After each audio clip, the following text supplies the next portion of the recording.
कल मैंने थोड़ा बहुत बताई थी, ये भाई साहब का लाइन एक देखो, चलो हल्का सा रिवीजन हो जाएगा।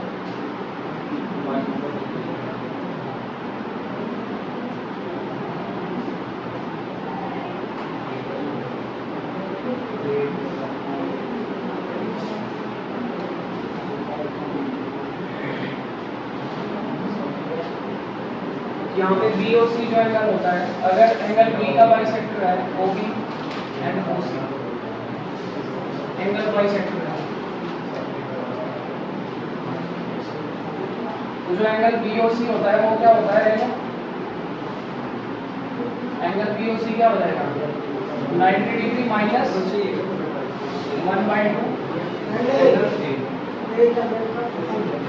और अगर आई यहाँ पे एक साइड होता है तो बी आई सी क्या होता है, ये हमने एक सेंटर में पढ़ लिया था कि बी आई सी क्या होता है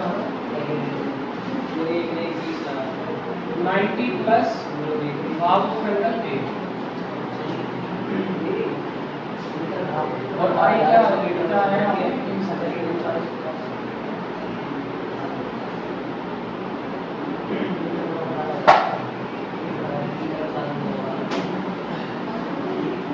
तो एक ही क्वेश्चन कर दो भाई,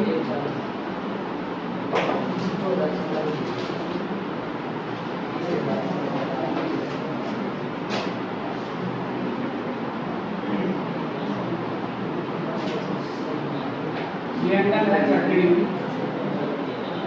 या 60 डिग्री, तो ये वाला एंगल फाइंड करो, एंगल क्यों ओ आ रहा है, और ये एंगल बाइसेक्टर है,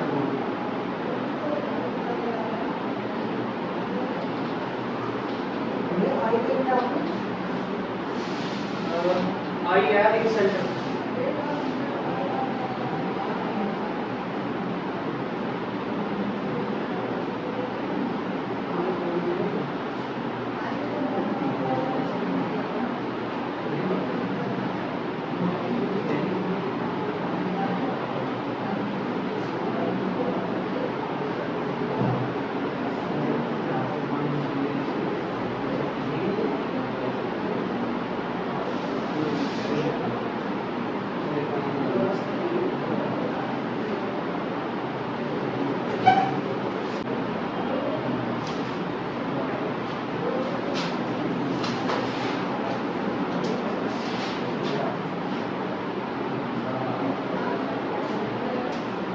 यार ये तीनों क्वेश्चन है, तीनों क्वेश्चन है।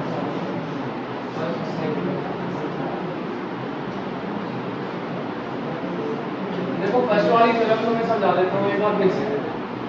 देखो यहाँ पे अगर मैं इस वाले ट्रायंगल में दो एंगल बी और सी है, इस वाले ट्रायंगल में मैंने एक परपेंडिकुलर ड्रॉ करा और एक मैंने इस वाले एंगल का बाइसेक्टर ड्रॉ करा, तो अगर हमें ये वाला एंगल पूछा गया है, ये वाला, ये जो एंगल है मान लो कुछ भी है, तो ये वाला जो एंगल होगा यहाँ पे तुम्हें ध्यान रखना है कि एक तो यहाँ एक वाली लाइन तो ये परपेंडिकुलर होनी चाहिए और जो सेकंड वाली लाइन है वो एंगल बाइसेक्टर होनी चाहिए, तो ये जो बीच का एंगल होगा वो होगा half of angle B minus angle C, मतलब दोनों एंगल के डिफरेंस का तुम्हें आधा देना है। तुम्हें फॉर्मूला समझ में आना चाहिए। बहुत सारे लोग क्या है कि वो फॉर्मूले का रट्टा मारने लगते हैं, वो ये नहीं समझेंगे कि इसका मतलब है कि इस एंगल में से इसे घटा के आधा कर लो, वे क्या करेंगे फॉर्मूले का रट्टा मारेंगे कि हाफ है नहीं, कई एंगल बी है कई सी है, तो उसे फॉर्मूले को लिखने में एक टाइम वेस्ट कर देंगे वहाँ पे पेपर में। पहले वाला क्वेश्चन कितनों का हो गया, ये वाला हो गया ना, 60 है, ठीक है, जिसका 50 है वो सही है सर 50 कैसे आएगा अभी क्योंकि 70 में अगर 50 माइनस करेंगे तो 20 आ जाएगा। हाँ तो 20 का हाफ क्या हुआ 10 हुआ, 10 होगा तो फिर 50 हाफ भी करना होता है। अच्छा सेकंड वाला क्वेश्चन देखो मैंने समझा रखा है। देखो अगर इन सेंटर हमें फाइंड करना होता है, इन सेंटर फाइंड करने के लिए क्या करना होता है 90 plus 1 by angle A 1/2 angle A, तो अगर ऐसे ही हम वाले एंगल का बाइसेक्टर मिलाते हैं तो जो एंगल बनेगा BOC, इसका फॉर्मूला क्या होगा 90 minus half of angle A. तो यहाँ पे तुम्हें वाला क्वेश्चन जल्दी से जल्दी करो और ये थर्ड वाला फिर तुम्हें समझाऊंगा। सेकंड वाला कितना हो गया 60 हो गया, तुमने नहीं करा, सर ऐसे ही कर लो। हाँ कर लो यार। 120 आ गया सर। शाम को एक क्वेश्चन हो गया क्यू आर 120 आ गया। नहीं हुआ। चलो मैं करवा दूँ। और क्यू आर 60 और 120। देखो यार यहाँ पे क्या होगा, फॉर्मूला क्या है कि एंगल वाई पी एक्स जो भी होगा हमारा वाई पी एक्स ये इक्वल होगा half of this angle and this angle. तो half of angle Q minus angle R. ये तो आसान है क्या? हाँ ये आसान है। वो भी आसान है। तो देखो हमें यहाँ वाई पी एक्स उसने दे ही दिया। वाई पी एक्स क्या है यहाँ पे 10 is equal to 1/2 angle Q क्या है यहाँ पे 70 डिग्री और माइनस एंगल आर क्या है यहाँ पे एंगल आर हमें पता नहीं है, फाइंड करना है। तो ये 2 इधर आ गया, क्या हो गया 20 is equal to 70 minus angle R. तो angle R is equal to क्या हो गया 70 minus 20 is equal to 50 degree. Angle R हो गया 50 डिग्री। जिसे लिखना है लिख लो, नहीं तो ये वैसे ही क्वेश्चन वैसे ही हो जाता है पेपर में ना। तुम्हें अगर ये फॉर्मूला समझ में आ गया तो तुम्हें लिखने की जरूरत नहीं पड़ेगी। अगर तुम्हें पता होगा कि दोनों का अंतर करके, दोनों का डिफरेंस करके हाफ करना है, तो तुम्हें पता है कि यहाँ पे 10 लाने के लिए हमें यहाँ पे 50 होना चाहिए। तो 70 माइनस 50 क्या हो जाएगा 20 और 20 का क्या होगा 10। चलो नेक्स्ट वाला क्वेश्चन करते हैं। देखो एंगल अगर हमें क्यू आई आर निकालना है तो इन सेंटर बन जाए। तो इन सेंटर पे बने हुए एंगल का फॉर्मूला है 90 प्लस हाफ ऑफ एंगल जो ऊपर वाला एंगल होता है टी। तो ये हो गया 90 plus half of angle P हमारा 60 डिग्री तो 120 डिग्री। तो एंगल क्यू आई आर हो गया 120 डिग्री। ऐसे ये नीचे वाला हो गया। जो नीचे वाला एंगल होगा ये क्या हो जाएगा Q O R 90 minus half of angle P. यहाँ पे बस प्लस की जगह माइनस आ जाएगा। तो 90 माइनस हाफ ऑफ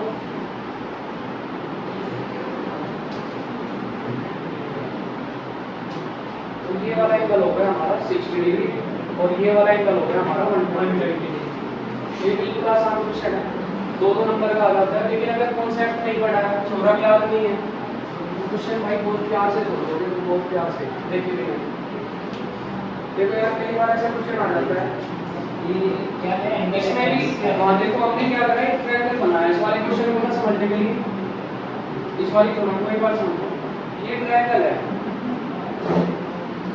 अब ये तो भाई एक्सटर्नल एंगल है ना, तो मैंने क्या करा इस वाले एंगल का भी हाफ कर दिया और इस वाले का भी हाफ। मतलब मान लीजिए 40 था तो 20 कर तोड़ दिया इसे। और मान लीजिए एंगल का 140 था तो 70 कर दिया। मतलब दोनों एंगल का बाइसेक्टर कर दिया। तो ये कहीं तो मीट करेंगे ये दोनों लाइन। मान लीजिए ये लाइन यहाँ पे मीट कर रही है तो ये जो एंगल होगा ये इस वाले एंगल का हाफ होगा। मान लीजिए ये एंगल 2x है तो ये वाला एंगल क्या होगा x। तो हमेशा ये बात याद रखनी है, अगर ये एंगल 20 है तो ये वाला एंगल कितना होगा 10। तो यहाँ देखो यहाँ पे क्या करता है, जिसके ये थ्योरम याद होगी कि जो इनर वाला एंगल है और जो एक्सटर्नल वाला एंगल है, अगर इन दोनों का बाइसेक्टर करके एक जगह मीट करते हैं तो ये वाला जो एंगल होगा इस वाले का हाफ होगा।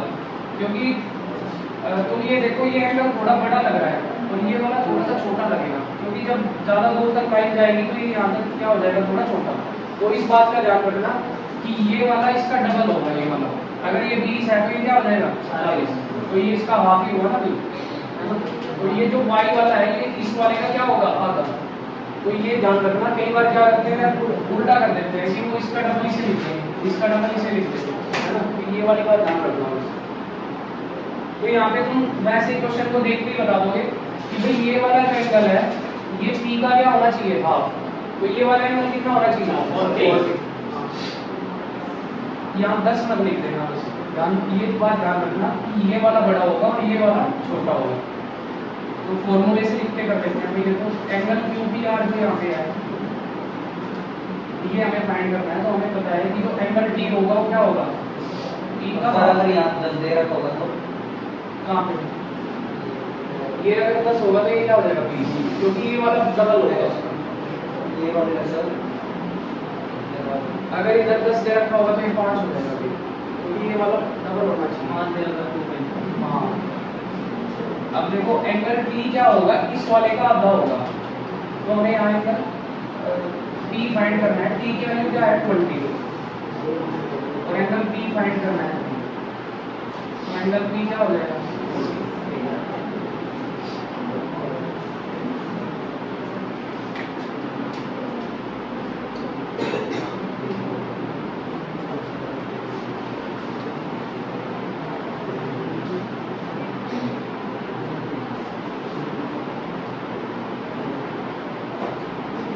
चलो यार एक बार ना मुझे तुम इक्विलेटरल ट्रायंगल वाला सोल्व करके दिखा देना सारे ना जो फॉर्मूले हैं, क्योंकि उन्हें तुम सोल्व कर लोगे ना तो तुम्हारे दिमाग में वो रट जाएंगे, नहीं तो फिर कई बार याद नहीं आते, तो तुम्हारे कॉन्सेप्ट भी सारे क्लियर हो जाएंगे। एक बार तुम ये लिख लो जो भी लिखवाया है, उसके बाद फिर करना।